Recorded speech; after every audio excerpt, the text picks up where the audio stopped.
Ready? Let's doge right in. Here's a brief recap of idea number 1. We proposed that Gov Connect could be a next generation version of a press room that also functions as an endless public global press conference and specialized social media platform. It would be a platform for our U.S. government leaders at the federal, state, and local levels, including those in top-level staff positions, to communicate directly with the public and for the public to communicate with them. If you didn't get to hear the full rundown of our vision for idea number 1, Gov Connect, we recommend going back and watching it first.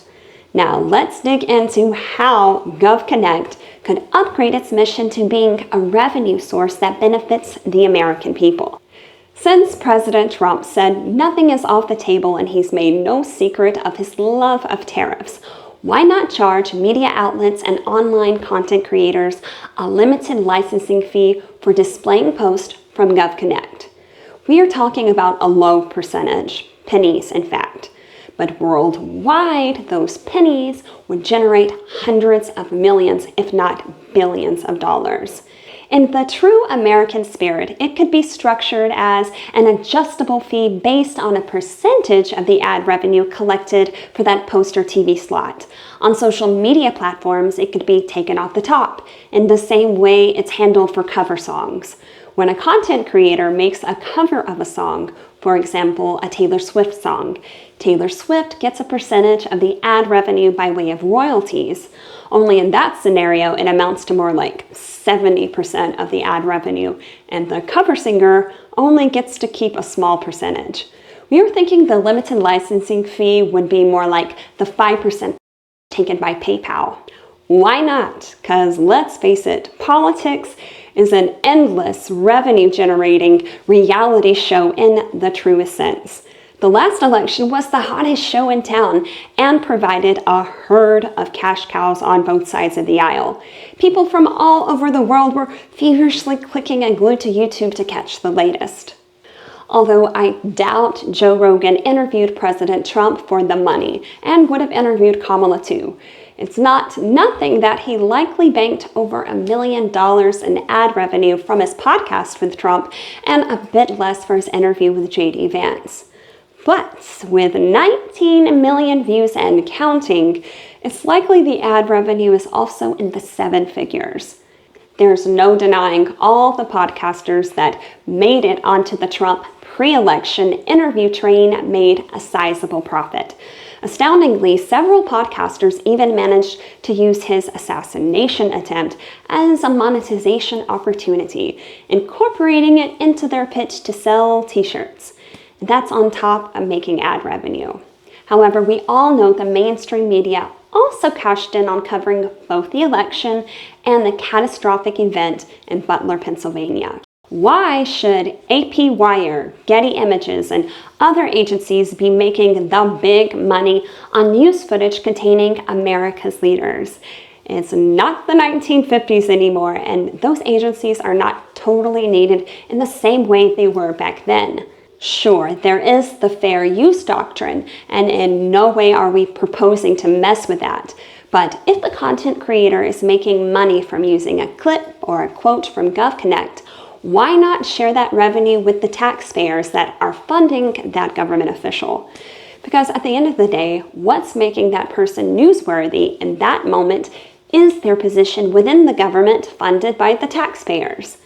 However, if the content creator has not monetized their content, as in they're not making any money, let's say they're just posting to X or Instagram, YouTube, expressing their opinions, exercising their right to freedom of speech, then of course, no limited licensing fee would be collected, as in they would pay $0.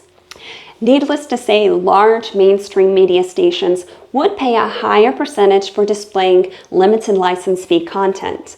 Think about the thousands of foreign news outlets and commentators that cover American government content. That licensing fee is no different than Trump's much-loved strategy for tariffs. Literally hundreds of millions of dollars could be generated from these worldwide limited license fees. Why should those outlets get to use that content for free to drive up their viewership? As in, right now, the American people whose tax dollars fund that featured government official are not getting anything, no benefit, while others are profiting big time. Now, don't get me wrong, I love Piers Morgan, and sure, top media personalities like Piers Morgan draw their own audience.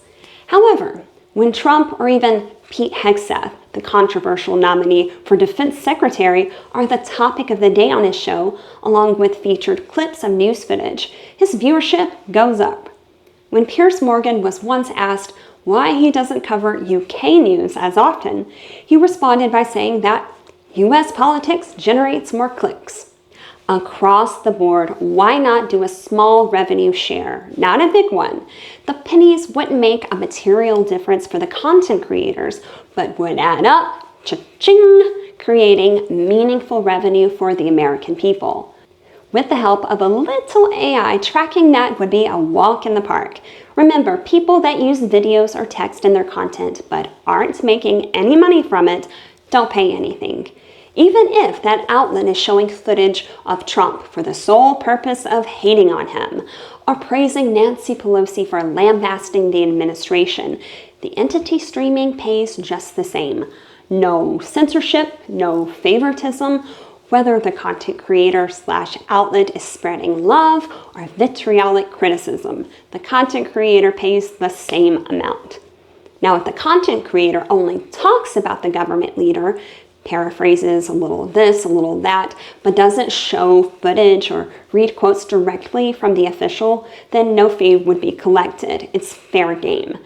Back to where we started. Freedom of speech prevails. In short, super simply, any existing news organization, professional content creator, or social media platform would have to pay a small percentage to the US government to use clips, articles, sound bites, or images sourced on Gov Connect to drive up their ad revenue. In closing, the proposed Gov Connect platform could remain solely a free informational source available to the world at large, or generate billions of dollars worldwide that would benefit every American by offsetting the deficit or lowering taxes. Either way, we must reiterate that there is another large monetary benefit this would have for the American people, one that is harder to quantify, as in it's too difficult to even take a guess as to how much money it would save.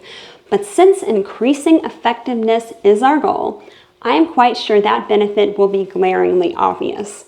Instead of our officials and their staff wasting time on misinformation, spending endless hours trying to increase the popularity of that official and getting news coverage for their agenda, all those people would be freed up to do their jobs.